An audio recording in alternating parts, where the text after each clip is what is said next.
What's up, Face-Off fanatics? Welcome back once again to the movie Trivia Face-Off. As always, it's a pleasure to be here with me, the Elk. That's right, calling another Geektacular matchup on the road, that long, hard road to Geektacular, to World War Geek, and to that first ever championship being crowned.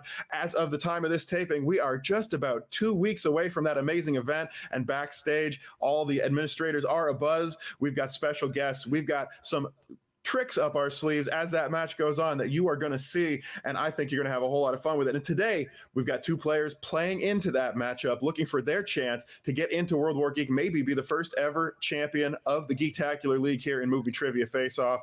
And what would a match be without a co-host? I've got an amazing one. He's making his return to the Movie Trivia Face-Off. Been a while, but it's good to have you back. Welcome, Tyler. Hey, it's exciting. I'm happy to be back. Really excited to start us off with another Intergeekdom matchup. You know, we got two rookies coming in, so I don't have to refamiliarize myself with them. We're going to find out, learn what they're capable of together. Yeah, it's excited to come out of retirement and have some fun here. Well, there is a lot on the line. We will be revealing the number for the World War Geek matchup after the match today. No stakes, no pressure on our competitors until afterwards, when one of them will find out where they enter that big matchup. And as you said, Tyler, our competitors, not a lot of experience in the ring, so we don't know a whole lot about them. And a great way to find out more about our competitors is in our pre-match interviews. Let's throw it to those right now.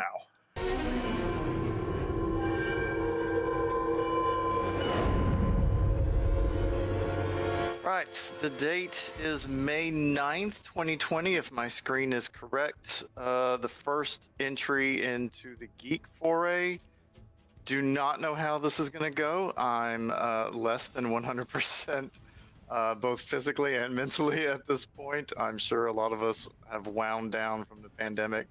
But, you know, like all good heroes, we got to step it up and try to put the best foot forward. So that's what we're going to give it a shot today.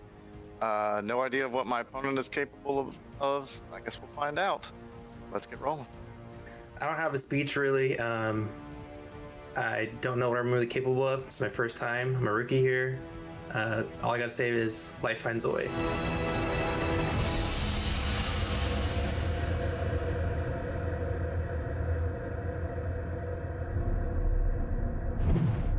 All right, we are back. Michael Turner looking to come back in strong and take his spot in World War Geek, becoming his way an unknown factor in Ikaika Shiveley. And I got to say, Tyler, I'm always excited to see these matchups, but with World War Geek on the line, it's going to be an even bigger match than usual. I don't know if we can predict a winner, but what I can predict is a whole lot of excitement, a lot of trivia knowledge, and a little bit of fun for you face-off fanatics out there. Tyler, are you ready to do this thing? I am absolutely ready to get started.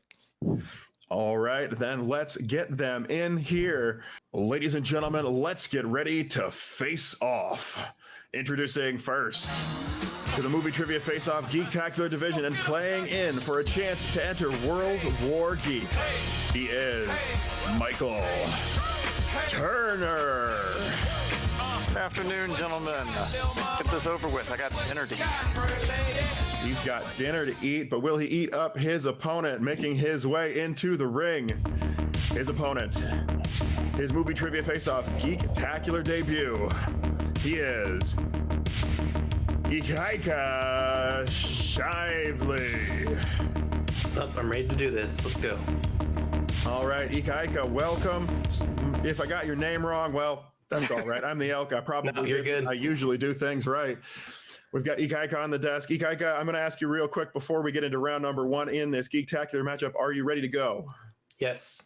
And Michael, are you ready? Yes. All right, gentlemen, grab those whiteboards, those papers, I don't care, whatever you're writing it down with, and we'll get into round number one, which will start off with the rules. Gentlemen, in round number one in the Geektacular division, each competitor will be receiving 10 questions from various Geektacular categories. Each of these questions will be worth 1 point. Once we ask the question, please write the answer on your whiteboard. And once 15 seconds roughly has elapsed, we will be asking for you by name. At that time, please show your whiteboard to the camera. Verbalize your answer at the same time. There is no penalty for missing a question in this round. There is no stealing. So please write down your best attempt at an answer each and every time. Gentlemen, throughout the course of this matchup, you will have 3 repeats. You can use a repeat if you want to restart that 15-second timer and have the question asked again. And 1 challenge if you feel a question has been worded incorrectly or the answer is incorrect in some way. Please use your challenge. We will review it. If your challenge is upheld, you will keep your challenge. If your challenge is overturned, you will lose your challenge and will not have access for the rest of the match. With that in mind, gentlemen, one final reminder for all our MTFO competitors: at all times during question asking rounds, please keep your hands and whiteboards fully on screen and in vision, just to make sure everything's on the up and up. But with that, Tyler, if you're ready to do this thing, the first question will be yours. All right, then let's get this thing started. Gentlemen, let's go. Question number 1 comes to you from the category of Star Trek. And that question is, in Star Trek V, The Undiscovered Country, what is the name of Spock's half-brother?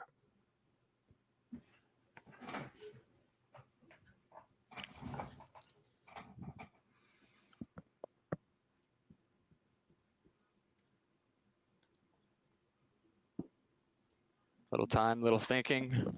5, 4, 3, 2, 1. All right, going to answers we're looking at. We'll start with Ikaika. Got nothing. It's got nothing. And Michael. Star Trek's not my jam. I said Warren. Warren is very close. We were looking for Cybok. Yes, Cybok. yes, that famous Vulcan name, Warren. Man, Spock was going to be Warren first, but his parents, they changed their mind at the last minute.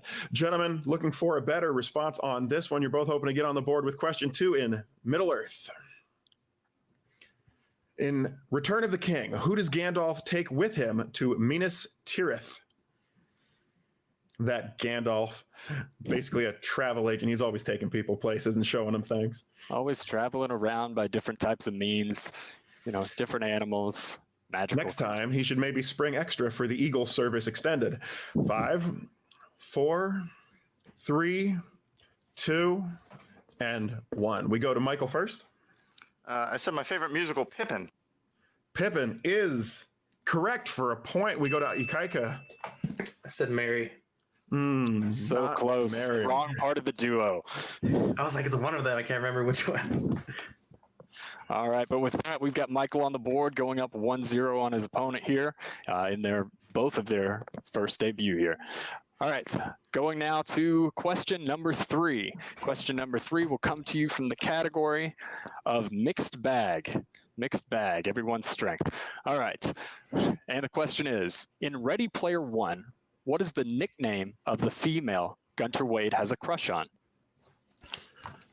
Competition in that film and a competition here in the MTFO. Tyler, let me ask you, do you think that coming out of this match with the win is the most important thing, or do you want to make a strong showing going into World War Geek? I would say that winning would be a strong showing. That would be my opinion here, Elk. I could not agree with you more. Gentlemen, 5, 4, 3, 2, 1. Looking for answers now, Ikaika. Artemis. Artemis is correct. And Michael? Shout out to MASH. I said Hot Lips. Unfortunately, we cannot accept Hot Lips, but Artemis is the correct answer and the name of my fiance's dog. The wonderful Hot Lips Houlihan, portrayed by, of course, Sally Kellerman. Fantastic film. Gentlemen, not a geektacular movie is MASH, but some of them have come to you from the wild world of DC. Your question is, in Superman Returns, what kind of animals does the old woman Lex seduces own? Need a type of animal. I'll give you a freebie on this one. It's not elks. Both the guys reaching for their erasers. Well, I am first on everybody's mind here in the MTFO. Gentlemen, 5, 4, 3, 2, 1. We go to Michael. I just said cats. Cats, so very close to the right thing, just what Tom Hooper was thinking. And Ikaika. I also said cats. Ooh, Oh. it is on their minds. We were looking for their main nemesis, the dog. Dog. I even said that answer with my last question at the very end without recognizing that it was coming up next. I don't think it would have given away too much anyway. All right, gentlemen, heading on to question number 5. We are tied at 1-1. Question number 5 will come to you from the category of the MCU, the Marvel Cinematic Universe. And that question is, in Iron Man 2, what is the name of Ivan Vanko's father?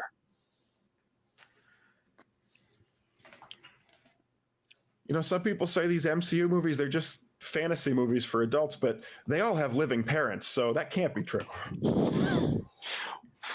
Well, you might not have watched very far into it then. Fair enough. 5, 4, 3, 2, 1. Looking for answers, Ikaika. Igor? That is incorrect.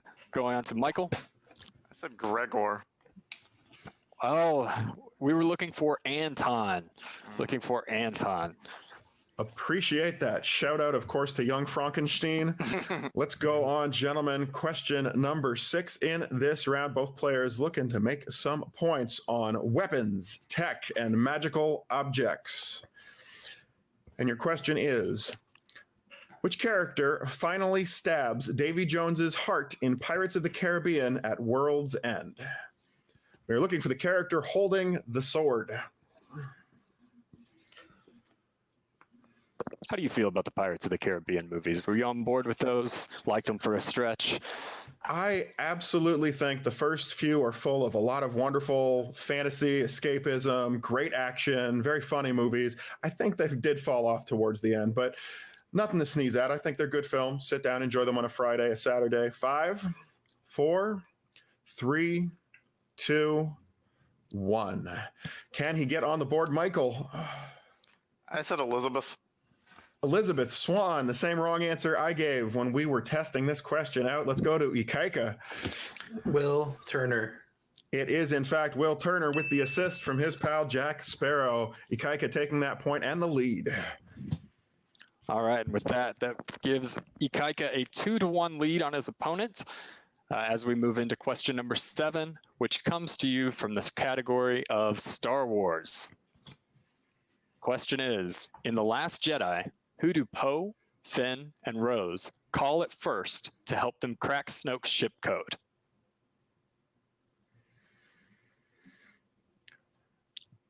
I think there's a possibility we could see a correct answer on this one, Tyler. I believe so. I also did a test run of all these answers, and this is one of the ones that I was luckily able to come away with the correct one on. In a match, you never know, gentlemen. 5, 4, 3, 2. Repeat the question. I can do that. Category of Star Wars. In The Last Jedi, who do Poe, Finn, and Rose call it first to help them crack Snoke's ship code? Repeat by Ikaika. Good usage. I like that late in the first round. Having a little trouble. You want to get that answer if you can. Absolutely. 1 point. It's a 1-point match right now. So if you can buy yourself a little time, steal an extra point, it could go a long way towards the end of this one. That time up in 5, 4, 3, 2, 1. And looking for answers, Ikaika. R2D2. That is incorrect. On to Michael. I said that they wanted to channel Ricky Bobby and yell for Tom Cruise. Tom Cruise may have been able to help them out. The answer we were looking for, however, was Maz Kanata. Maz Kanata. Little known fact, Tom Cruise originally considered for the role. I heard that he would have gotten the role, but he was too tall. Too tall, absolutely, too tall. Very rare problem for him to have. Gentlemen, your next category, question number 8 in round number 1, will be from one of my personal favorites, the Wizarding World. And your question is, in Harry Potter and the Half-Blood Prince, who is Hermione's date to Slughorn's party? Elk, who would be your ideal date to Slughorn's party? Well, I'm going to say no one, because I'm pretty sure that the magical world has the exact same laws about dating high schoolers. And 5, 4, 3, 2, 1. Pens are down. We go to Michael. I guess Neville. Neville Longbottom, not the correct answer. Ikaika. I couldn't pull his name. All right, we were looking for Cormac McLagan, famously losing out his spot on the Gryffindor Quidditch team to Ron Weasley. I believe somebody might have gotten that question and answer from a Trivial Pursuit card because I saw it on there last night. All right, moving on to question number 9. Question number 9 comes from the category of Marvel. And your question is, in X-Men, what character do we find out Mystique has impersonated after surviving Logan's claws?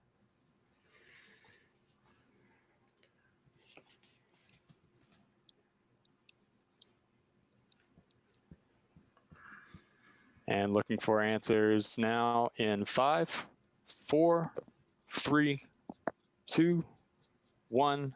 Ikaika. I couldn't get his name. Senator or something. It's very close. Michael, did you have it? Nope. We were looking for Senator Kelly. Senator Kelly. Kelly. Ikaika So had his close, first. and yet so far, a little bit of a slow round all the way to our 10th and final question. But it's like you said, Tyler, a win is a win is a win, especially when there's something on the line. That spot in World War Geek, where will the winner land? We will find that out later. But right now, let's find out if Ikaika can continue his lead into round number 2, or if Michael will be able to potentially tie it up. Your final question, question number 10, category DC EU. And gentlemen, all you need to tell us for one big point is, what is the name of the Amazon Queen in the DCEU? We are looking specifically for the Queen of Amazons, not just any Amazon who happens to be Queen of something. Are you a big DCEU guy? I'm a big DC Comics guy. Absolutely love a lot of the characters, and I feel like their movies have been trying very hard, but until recently, I didn't have a lot of hope we see some great ones. Some good stuff coming out lately. 5, 4, 3, 2, 1. And to end round 1, we go to Michael. Is that a Hippolyta? It is Hippolyta for a big point. Ties Ikaika. Can Ikaika pull back away? Queen Latifah. I would pay to see that movie. Somebody start making it right now. But with that, end of round number 1. Ikaika and Michael both struggling a little bit sometimes. That happens. We don't know. Could just be an off day for them. But tying it up at 2 points apiece going to round 2, which means they're right neck and neck. They're staying with each other, and they're both still very much in the running. With round 1 out of the way and only 2 points on the board, Tyler, what would your advice be for these competitors going into the next round? I think my advice would be, you're coming in here, you're a rookie, might be a little bit nervous, you've never done this before. They both were able to get a couple of answers on the board, so nobody's coming up with zeros. Just, try to settle down, hope for a category that is one of your strengths, and try to pull through knowing that you will double your point total with a single answer in round number 2. That's right. There might be some nerves out there. So the Elk, along with his friend Frankie, we just say, relax for this, the wheel round.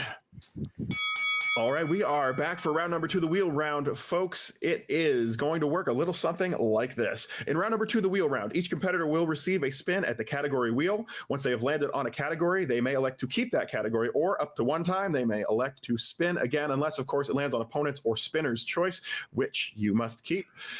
Each competitor, once they have selected a category or had one selected for them, will be receiving 5 questions from the corresponding category. Each question will begin at a value of 2 points. If a competitor cannot answer a question on their own, they may ask for multiple choice, in which case we will give them 4 options, one of which will be the correct option. At that point, the value of the question reduces to 1.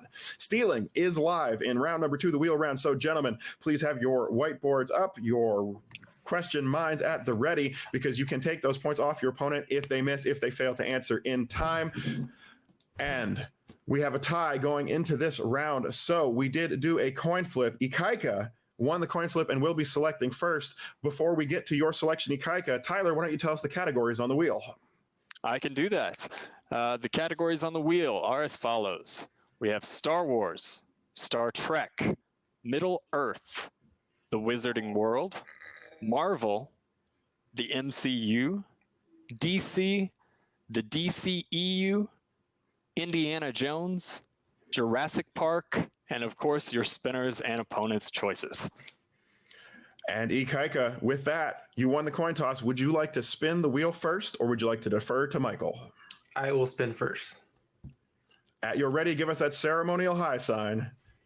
And off she goes.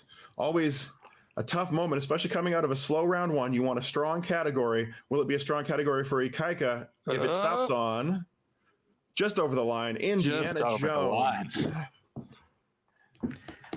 I'll take it. He's going to stick with Indiana Jones. So, Ikaika, 5 questions will be coming your way. I will be asking your questions in Indiana Jones. Category is ready. Ikaika, are you ready to go? Yes. Then let's do this. Round number 2. Your first question, Indiana Jones. In the Last Crusade, when the Nazis assault Marcus and Sala, Sala punches his first Nazi through what object?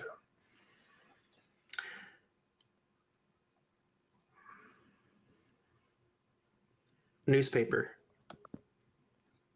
Newspaper, correct. 2 points on the board, doubling that score and beginning to pull away. Wants to keep it going as we move into your second question, Ikaika. In the Temple of Doom, what is the name of the evil cult who worships Kali?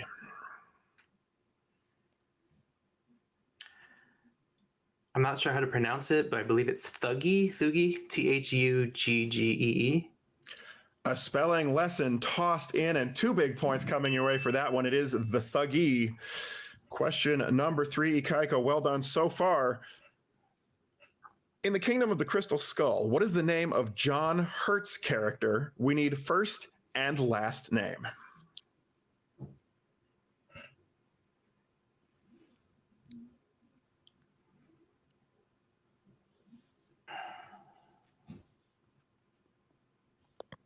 Five. Multiple choice. 4. I can do that for you. Your multiple choice options are A, Martin Ravenwood, B, Stephen Mack, C, Harold Oxley, D, Donald Spalko.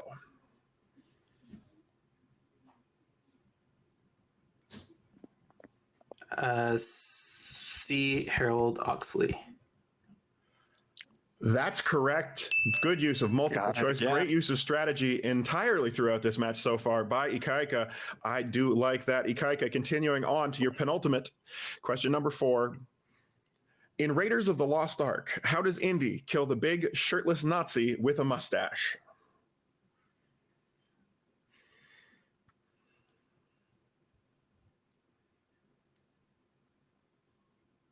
A propeller plane. He does punch him into a plane's propeller. That is correct. And what we have down here, so 2 big points, absolutely manhandling this category. Can he make it a clean sweep? No chances for steals on the board with question 5. Or will this be the one that does it? Ikaika, in Kingdom of the Crystal Skull, on which U.S. state does Indy hide himself in a fridge from a nuclear explosion? In which U.S. state? Now, Tyler, I love our question writers here at the MTFO. I usually don't throw a lot of shade, but I'm looking at that last one we asked, and I've never seen Riders of the Lost Ark. I think you're missing out on some great Indiana Jones work by missing out on Riders. All right, and 5, 4, 3, 2, Nevada. 1.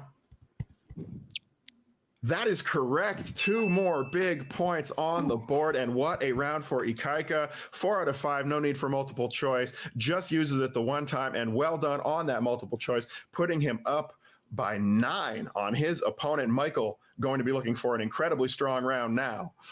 Absolutely. It's what we talked about at the end of the round number 1. You get a category that's one of your strengths. He held on to it, and he was able to power through, giving up no steals and only going down to a 1-point question a single time. Very well done indeed by him. But now it is Michael's chance to answer back. Let's get that wheel back on out here. A famous digital wheel we all love. There she is once again. Michael, at your ready, please feel free. And they're off, coming around the corners. It's a tight race. They're going neck and neck. Will it be Middle Earth? Will it be DC? They're coming to it, and it's a photo finish, but it's Middle Earth. Middle Earth. All right, he's going to go ahead and spin again. Didn't have to think long about that one. think we know what he doesn't want to land on. 2 categories on the board that perhaps he won't be seeing, but he could see it come back unless he might not have comes to. to. Oh, so close. So very close. Let's hope this is a category he likes, because he couldn't quite make Spinner's Choice. Instead, Star Wars. All right, Michael, your category, your questions in round number 2 will all come from the category of Star Wars. I will be administering your questions. Let's go ahead and get started with question number 1. In Rogue One, while in Scarif, what do the rebels have to activate to connect their communications with the fleet outside the shield? Multiple choice. I could do that. Your multiple choice options are A, the antenna, B, master switch, C, computer terminal, D, communications tower. Communications tower. And the answer was incorrect, so we're going for the steel looking at Ikaika. And I can read you your multiple choice options again. Is it A, the antenna, B, master switch, C, computer terminal, D, communications tower?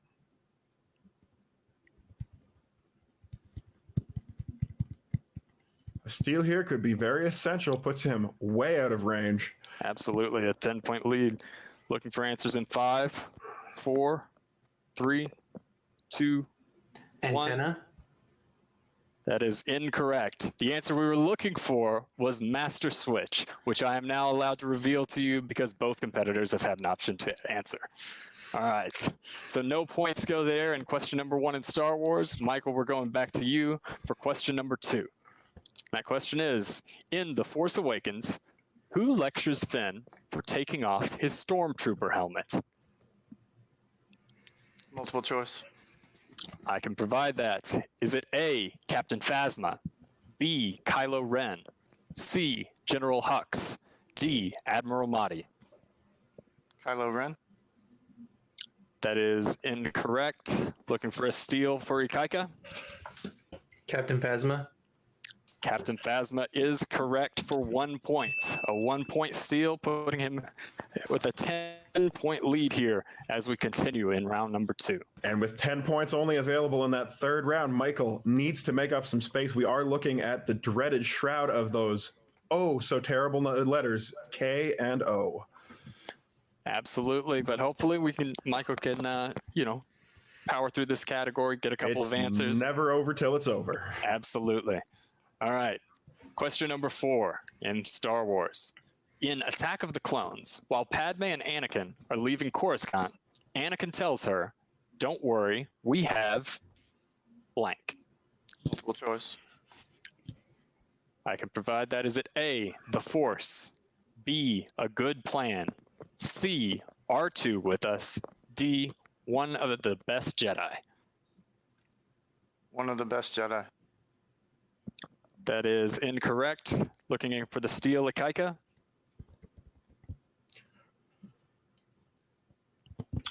And What was the multiple choice again? your options again, I can read that. Is it A, the Force, B, a good plan, C, R2 with us, or D, one of the best Jedi?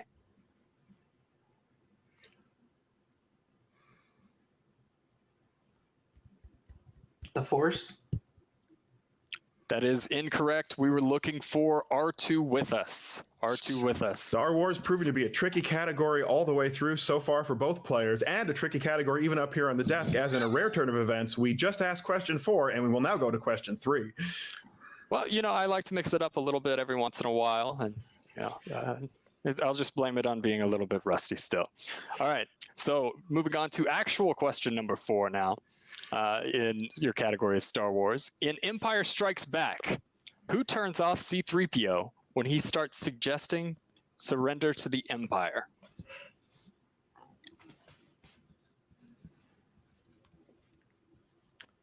Lando Calrissian. That is incorrect. Over to Ikaika for the potential steal. Han Solo. That is also incorrect. We were looking for Leia. So Michael is able to stay alive here by avoiding that steal. is still alive, definitely into round number 3, unless a steal happens here. All right. Michael, are you ready for question 5 in Star Wars? Yes. All right. Question is, in A New Hope, who cuffs Chewie in the Death Star? I think it's fair to say that we're probably looking for handcuffs and not the old-fashioned 1950s where you would cuff a gentleman in the jaw. Multiple choice. I can provide multiple choice on this one. All right. Is it A, himself, B, Luke, C, Han, D, Obi-Wan? Himself. That is incorrect. Ikaika for the steal. And the potential KO. I'm going with Han Solo again. And your winner, by way of knockout, Ikaika Shiveley. What a incredible ending. Knockout for Ikaika, taking down the big victory, taking down the KO, and taking down a spot in World War Geek. I can't imagine he's going to be any happier today than he could be any happier, in fact, today than he already is, because what an incredible performance by him to take it down. A little bit of a rough going for both competitors in the start, but Ikaika able to put that pedal down, start rolling, and with a round number 2 category he likes, takes it to the bank. Big matchup for him. How about it, Tyler? Absolutely. He was able, both competitors got off to a little bit of a slow start in the beginning. Ikaika landed on a category that he obviously wanted. Probably one of the closest wheel slice to twins that I've ever seen. The computer said Indiana Jones, so we'll believe it. And he was able to have a perfect round number 2, get some much needed steals from his opponent, and come away with the victory today. It was quite a matchup for him, and it is not over just yet, as right now I am going to go ahead and tap into those deep mental reserves. I'm going to use the Elk's legendary psychic powers, and I'm going to tell you what number, Ikaika, you will be entering into World War Geek at. Remember, 36 competitors. Higher is better. What will it be? Ladies and gentlemen, Ikaika entering World War Geek right down the middle at number 18. Congratulations, Ikaika, for that spot. I'm sure you've got a lot to think about. And with some of the big names we've already seen revealed for World War Geek as of this taping, some studying ahead of you to make sure that you can go into those deep rounds and potentially be, that's right, the very first Movie Trivia Face-Off GEEKTACULAR champion. The stakes are huge. The event is nearly here, and we've got 2 great competitors who joined us today, one of them moving on to World War Geek, the other unfortunately not. Let's find out what our competitors had to say about today's matchup and the results therein in our post-match interviews. Take it away, guys. Thank you, guys. So I am David Garcia, coming live from Spain. I don't have a fancy name for my place yet because usually I'm on the desk, not in interviews. And I am here with the post-match interviews with the unfortunate loser, Michael. Michael, tough day for you. How, I mean, were the questions maybe a little harder than what you expected? No, the bottom line is I wanted to give it a shot, but I consider myself a geek, but I'm not really into geek movies, and I think that kind of showed a little bit. So I'm all too happy to announce that this will be my retirement from the geek division. Okay. Yeah, one and done. Congratulations to Ikaika. He got it done. That's really all I got, man. I mean, I can relate. I tried singles, didn't go well for me either. So, I mean, you just want to give it a shot. I can respect that. And now we know what you can do in singles. We have seen you, and we really know that you can, you can kick ass. So I was going to say, I'm sorry, Corey will probably bleep that out. But, you know, we are going to be back in singles. You are 0-1, I think, right now, but your competition was brutal in that match. Adam was great. Yeah, totally. Yeah, I mean, Adam is one of the greatest new players that have come out in the fan leagues. So, yeah, I don't think this is the last thing we have seen of you in the movie Trivia Face-Off. Maybe not in Geek, even though you are welcome if you want to try again.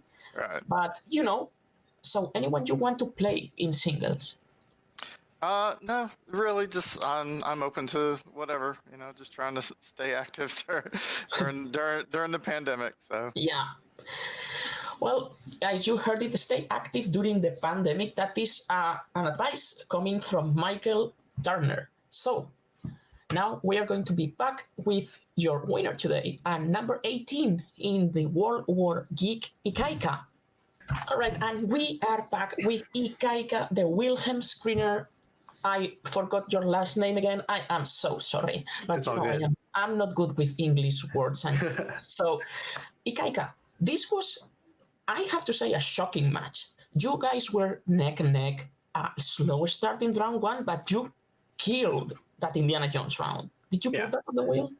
I did not. I put Jurassic Park, and that's what I was hoping for. Okay. Indiana Jones is another strength of mine. I've been watching that since I was a little kid. So I did a little bit of studying this morning for Indiana Jones, just in case. One question did come up that I studied, so it helped out. I mean, yeah, it definitely shown that you know your Indiana Jones. Not a single question missed. A few multiple choices there and 2 steals in Star Wars. How were you feeling coming out of round 1, 2 and 2, slow start for both of you? Did the nerves come to you in those questions? Oh yeah, I had nerves this morning. It was when I only got 2 points. I was worried that I was hoping that I got a slice in round 2 that was going to help me out, and the wheel was in my favor today. So yeah. Well, let me tell you, you have to shake up those nerves because your next match is going to be for the championship. yeah. So what do you think about that? You have the chance to be the first ever Movie Trivia Face of Geek champion. I mean, I'm excited what happened just now, and I'm just looking forward to the next match. I got to give props to Michael, even though he's retired for this. He can go back to singles division, and he can do work there. So this won't be the last we'll see of him. I want to do that division too, so maybe we'll see each other in that division as well.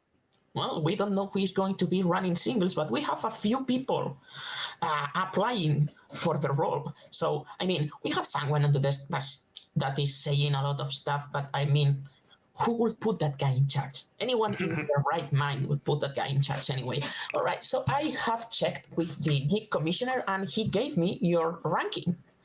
Right now, you are ranked number 22 out of 41. So you are nice set in the middle. Mm-hmm. So if we one win more, and we'll put you up probably in the rankings and opt for that title. But as I said, we have World War Geek coming up, and your number is the number 18, right in the middle, 18 of 36 competitors. So do you feel like that's a good number for you? I was just hoping I was in the first 10, to be honest. Like, anything can happen, but 18, I'm fine with that. I mean, 35, 36 would have been, that's like the best to do, but 18's good. Well, we already know who is 36, so that one was not going to be.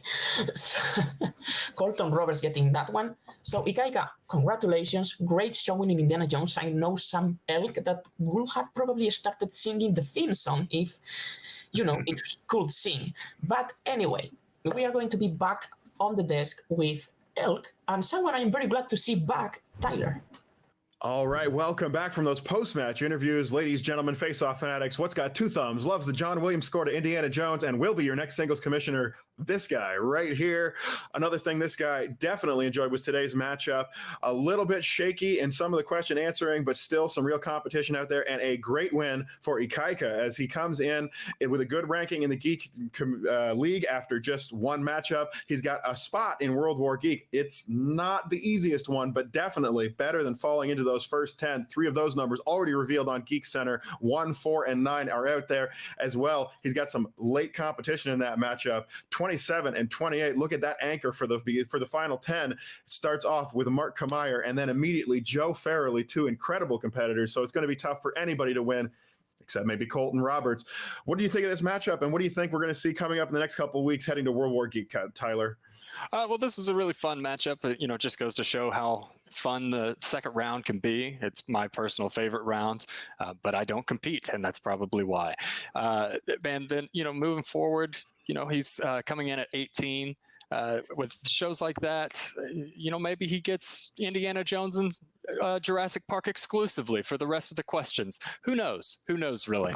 But no, this was very exciting, and obviously we'll be excited to see Michael back in the singles division, where he said that he feels a little bit more comfortable, and we're excited to see what he can do. Yes, it will be exciting to see any of those matchups. It's always a good time here in the movie trivia face-off. Little movie trivia knowledge, little bit of competition coming your way to keep you entertained. It's tough times out there, so be good to each other and stay safe. And throw out your likes on this video. Put a comment on there, guys. Get in touch with anybody from the admin team on the Patreon Discord server for the Schmodown, patreon.com/Schmodown. Check it out immediately if you haven't already. If you like the movie trivia face-off, you'll love the movie trivia Schmodown.